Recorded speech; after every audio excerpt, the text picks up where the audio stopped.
আমার দিকে তাকে কিচ্ছু করতে পারবে না। রানী তার বাবার গুন্ডামিকেই ভয় পায়নি, তোমায় কি পাবে? রাগ দেখেই নিজের অক্ষমতাকে দিনের পর দিন ঢেকে রাখা যায় না ডক্টর দুর্জয় সেনগুপ্ত। একদিন না একদিন সেই দুর্বলতা সবার সামনে বেরিয়ে পড়বে। বড় ডাক্তার হয়েছে, আরো বড় হতে চায়, তাহলে নিজেকে পাল্টাও, নইলে কোনোদিন নিজের ইমেজ বাঁচানোর লোভে সব শুদ্ধ নিয়ে মুখ থোবড়া করে দে। রানী, আর একটা কথা আমি তোমার মুখ থেকে শুনতে চাই না। আর একটা কথা বললে। Joy please please please come down. এদিকে এসো। মাধুরী, হ্যাঁ ওকে ঘরে নিয়ে যাও।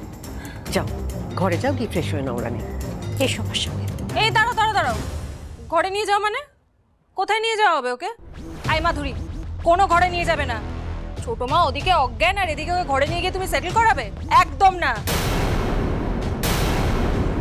ছোট মা অজ্ঞান হওয়ার আগে পর্যন্ত আমায় বলে গেছে এই মেয়ে যেন বাড়ির অন্য কোনো ঘরে না ঢোকে।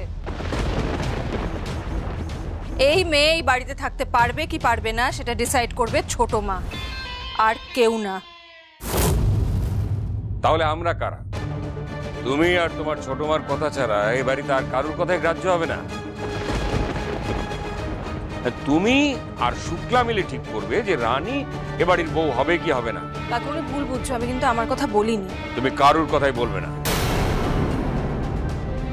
এই বাড়িতে না তুমি বড় না শুক্লা। বড় বৌদি হচ্ছে বড়, এ বাড়ির কর্ত্রী। বোটান, তুমি যেটা ভালো বুঝবে সেটাই হবে।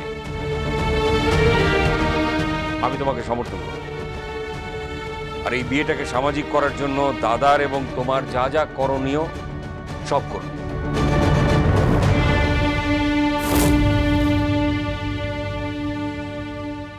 রানী তো এক্ষুনি জোর গলায় সবার সামনে বলল যে আমার ছেলে তার স্বরূপ দেখানোর জন্য কি কি করেছে এবং কি করতে পারে।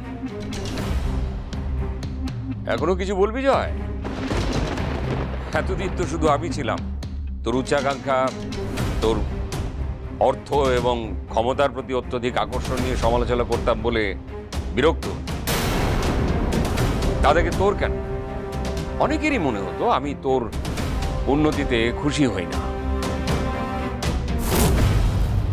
এবারে কিন্তু শুধু আমি একা নই, আরো একজন এসে গেছে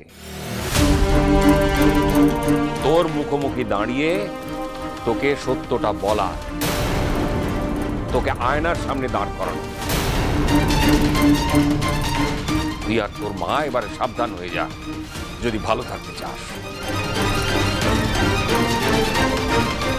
রানী, তুমি এ বাড়িতে এসেছো, জোর গলায় নিজের অধিকারের কথা জানিয়েছো, বেশ করেছো, খুব ভালো করেছো জয়কে আর ওর মাকে ওদের জায়গাটা দেখিয়ে দেওয়ার জন্য। Thank you very much. আর কে মানবে আমি জানি না, কিন্তু আমি তোমাকে এ বাড়ির বউ হিসেবে মেনে নিলাম, আমার ছেলের বউ হিসেবে মেনে নিলাম।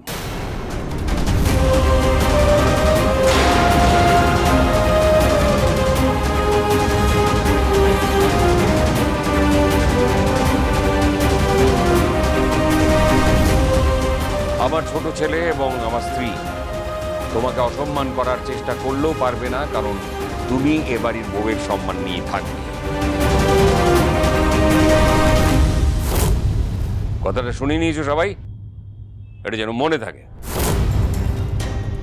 এই যে বৌমা, তুমি রানীকে নিয়ে ঘরে যাও। আর অনেক রানীর বাবাকে একটা ফোন করো। আমি কিছু ঝুলিয়ে রাখতে চাই না, কথা বলে মিটিয়ে নিতে চাই। হ্যাঁ চলো রানী, আমিও যাচ্ছি। এসো মাধুরী, আর এসো।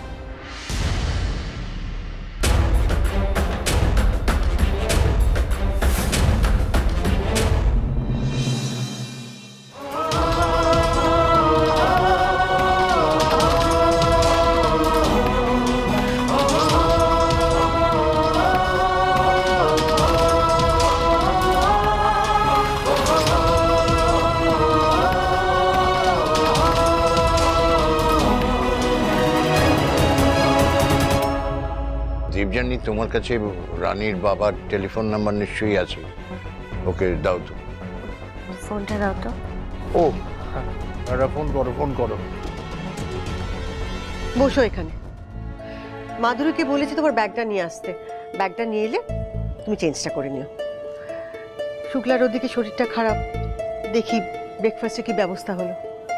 দাঁড়িয়ে কেন, বসো। ভুল করলাম, এই ভুলটা বোধহয় আমার করা উচিত হয়নি, একদম উচিত হয়নি, তাই না জেঠিমা? থাক না রানী ওসব কথা, এখন ওসব কথা ভেবে কোনো লাভ আছে বলো? এখন তুমি মাথাটা ঠান্ডা রাখো, সামনের দিকে এখন এগিয়ে যাওয়ার সময় শুধু, বুঝেছো? সবকিছু ঠিকঠাক চলছিল জানো তো, সবকিছু ঠিকঠাক চলছিল। আমি ডিস্ট্রিক্টে ফার্স্ট হলাম, বাবা আমার বিয়ে দেওয়ার চেষ্টা করেছিল ঠিকই, কিন্তু আমি তো বিয়ে থেকে পালিয়েও গেছিলাম। হয়তো বাবাকে কনভিন্সও করে ফেলতাম, এখনই বাবা আমাকে বিয়ে দিয়ে ঠিক করছে না, সেই সুযোগটাও আমি হারিয়ে ফেললাম। থাক না রানী, থাক না এসব কথা। জানো তো, নিজের মতো সবটা ঠিক করে সামনে নিতে পারতাম, ঠিক পারতাম, যেভাবেই হোক আমি বাবাকে রাজি করাতাম। কিন্তু হঠাৎ এই সব কিছুর মধ্যে দুর্জয় আমার জীবনে এলো, কেন জানি না আমার চারপাশটা কেমন এলোমেলো হয়ে গেল, ওর উপর ভরসা করতে ইচ্ছে করলো। আচ্ছা তুমি বলো, যেখানে আমার উদ্দেশ্য ডাক্তার হওয়া, সেখানে এইরকম একজন মানুষের উপর ভরসা হওয়াটাই তো স্বাভাবিক। আর আমিও তো একটা মানুষ,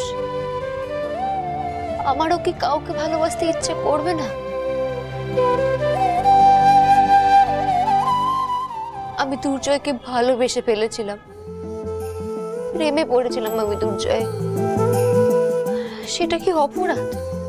কাউকে ভালোবাসা কি অপরাধের বলো না? আমার ভালোবাসা যে আমার জীবনে এত বড় একটা সমস্যা হয়ে দাঁড়াবে আমি ভাবতে পারিনি।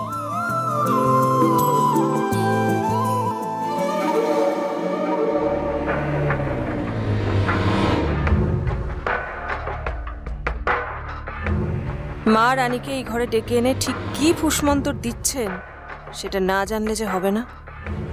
দুই মাথা যখন একসঙ্গে মিলেছে, কিছু না কিছু ডেঞ্জারাস তো ঘটাবেই। বারবার মনে হচ্ছে আমি আমার লক্ষ্যে স্থির থাকতে পারছি না, আমার দ্বারা কিচ্ছু হবে না।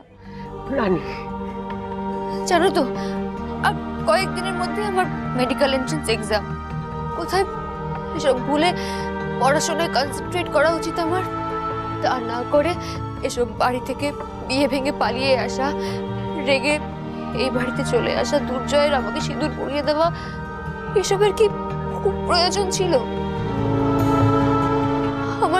আমার জীবনটা কেমন এলোমেলো হয়ে গেল যে মা। এই তো সবে শুরু রানী, এই বাড়িতেই যদি থাকো তাহলে যে তোমার মনের মতো কিচ্ছু আমি তোমায় করতে দেব না। মনে হয় আমি আর ডাক্তার হতে পারবো না বলো, আমার দ্বারা আর ডাক্তার হওয়া হলো না। একদিকে আমি আমার বাবার সম্মান নষ্ট করলাম, আর অন্যদিকে আমি আমার স্বপ্ন পূরণ করতে পারলাম না। কি করব আমি, কি করব এবার আমি বলো? শোনো রানী, আমার কথাগুলো মন দিয়ে শোনো, এভাবে ভেঙে পড়লে হবে না। একটা কথা মাথায় রাখবে, এটা তোমার লড়াই, তোমার একার লড়াই, আর সেই লড়াইটা তোমাকে একাই জিততে হবে। দুর্জয় যে এরম একটা মানুষ সেটা আমি ভাবতে পারিনি জানো। আমার এখানে আসার পর থেকে বারবার মনে হচ্ছে যে এত বড় ভুল আমি কি করে করলাম। এখন কান্নাকাটি করার সময় নয় রানী, নিজের মনকে শক্ত করো, শান্ত হও। তুমি কিচ্ছু হারাওনি রানী, কিচ্ছু হারাওনি। মানুষ মাত্রই তো ভুল করে, তোমারও না হয় একটা ভুল হয়ে গেছে, আর কাউকে ভালোবাসা তো অন্যায় নয়। তুমি একটা লক্ষ্য পূরণ করতে একটা বিয়ে ভেঙে এখানে পালিয়ে এসেছো, তাই না? এক চোখের জল মুছে মনটাকে শক্ত করে মেডিকেল এন্ট্রান্স পরীক্ষায় তোমায় ফোকাস করতে হবে, ভালো নম্বর পেয়ে পাশ করে দেখাতে হবে। জয় তোমাকে অ্যাকসেপ্ট করলো কি না করলো এসব ভেবে তুমি সময় নষ্ট করো না।